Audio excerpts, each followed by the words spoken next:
Opposition 31 جنوری تک استعفے دینا چاہتی تھی اور حکومت کے لیے مہلت تھی کہ تب تک آپ استعفیٰ دے کر گھر چلے جائیں، نہیں تو ہم آئندہ کا لائحہ عمل کا اعلان کریں گے. اور یہ استعفوں کی ڈیڈ لائن بھی پہلی نہیں تھی، اس سے پہلے بھی وہ دے چکے تھے.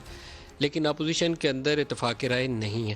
پاکستان پیپلز پارٹی پہلے دن سے ان خیالات کی حامی نہیں تھی، اور پہلا جو پی ڈی ایم کا اجلاس تھا وہیں پر آصف علی زرداری نے نو کانفیڈنس موشن پنجاب میں لانے کا تذکرہ کیا تھا، اور وہ پی ایم ایل این کی اور مولانا فضل الرحمان کی اس اپروچ سے بالکل متفق نہیں تھے کہ ہمیں استعفے دے کر اسمبلیوں سے باہر نکل جانا چاہیے.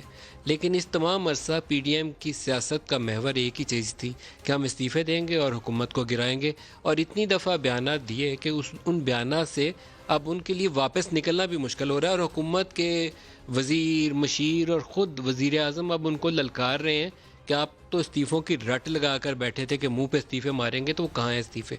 آپ کو کچھ وہ بیانات دکھاتے ہیں جہاں پر یہ باقاعدہ اپوزیشن والے للکارتے تھے کہ اگر آپ جائیں گے نہیں تو ہم آپ کو بگائیں گے. سنیے وہ کہتے کیا ہیں.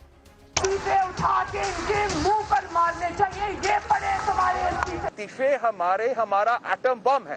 2 دن کی مہلت ہے آپ کے پاس، آپ استعفیٰ دے دیں.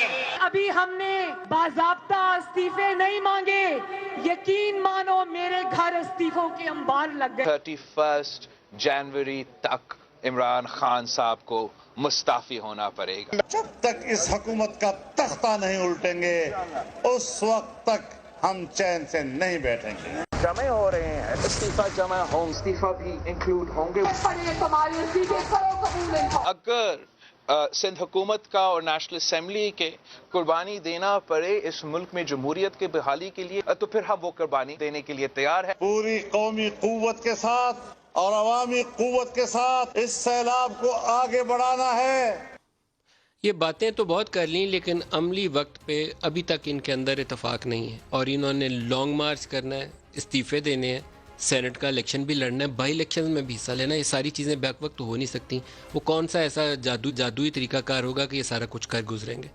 آج ایک ہیڈ لائن چھپی اردو اخبارات میں اور وہ پرائم منسٹر کے انٹریکشن کے حوالے سے تھی، اور پرائم منسٹر کے الفاظ جو ہیڈ لائن میں چنے گئے ہیں وہ کہتے ہیں بس تھوڑا صبر. اور یہ پڑھنے کے بعد فوراً مجھے فیض کی ایک نظم یاد آئی. میں نے سوچا کہ اس کا ایک آدھ مصرع پڑھوں گا. ابھی پروگرام میں آ رہا تھا تو پروگرام میں آنے سے پہلے مریم نواز نے بھی ایک ٹویٹ کی اور پرائم منسٹر کے استعفوں کے چیلنج کے اوپر ان کے بھی جو کلوزنگ ورڈز ہیں، کلوزنگ ریمارکس ہیں، انہوں نے بھی کہا تھوڑا صبر تو کرو. تو اب وہ فیض کی نظم شاید ان دونوں کو ایک دوسرے کو ضرور سنانی چاہیے. وہ کہتے ہیں کہ چند روز اور میری جان، فقط چند ہی روز، ظلم کی چھاؤں میں دم لینے پر مجبور ہیں ہم، اور کچھ دیر ستم سہ لیں، تڑپ لیں، رو لیں، اپنے اجداد کی میراث ہے معذور ہیں ہم.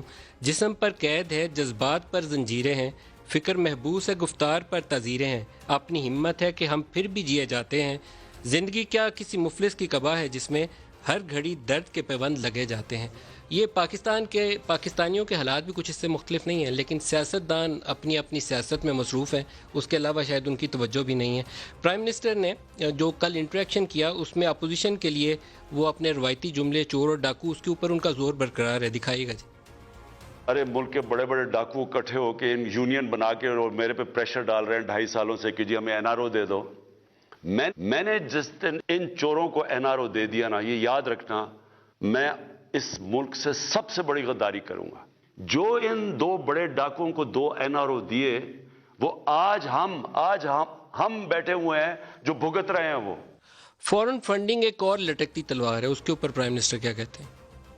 اب انہوں نے فورن فنڈنگ کا کیس ہمارے اوپر کر دیا تو انہوں نے تو بڑا اپنے آپ کو عذاب میں ڈال لی ہے. 40,000 ڈونرز کے ہمارے پاس ایڈریسز اور پتہ اور فون نمبرز ہیں. میں ان کو چیلنج کرتا ہوں کہ یہ 100 ڈونرز کے نام مجھے دے دیں. کیا وہ جو فضل الرحمان ہے، کیا وہ یہ کہہ سکتا ہے کہ مجھے کسی لیبیا نے نہیں پیسے دیے؟ کیا نواز شریف کہہ سکتا ہے کہ اسامہ بن لادن سے اس نے پیسے نہیں لیے بے نظیر کی گورنمنٹ گرانے کے لیے؟ تو یہ تو خود پھنس گئے ہیں. اور مولانا فضل الرحمان جو کہتے تھے کہ ہمیں تو عمران سے بات ہی نہیں کرنی ہے، حکومت سے تو ہمیں لینا دینا ان کو ہی نہیں، ہم تو ان کے خلاف ہیں جو ان کو لے کر آئے ہیں. سلیکٹر سے اصل جنگ ہے. وہ سلیکٹرز کے ساتھ اچانک انہوں نے پینترا بدل کے ایک نئی پوزیشن اختیار کی ہے. دکھائیے گا جی. ہماری جنگ حکومت کے ساتھ ہے، اسٹیبلشمنٹ سے ہماری جنگ نہیں ہے. اسٹیبلشمنٹ سے ہماری شکایت ہے، ہمارے گلے ہیں، اور یہ جو کچھ مصیبت اس وقت قوم پر مسلط ہے اس میں وہ اپنے آپ کو ذمہ دار تسلیم کریں.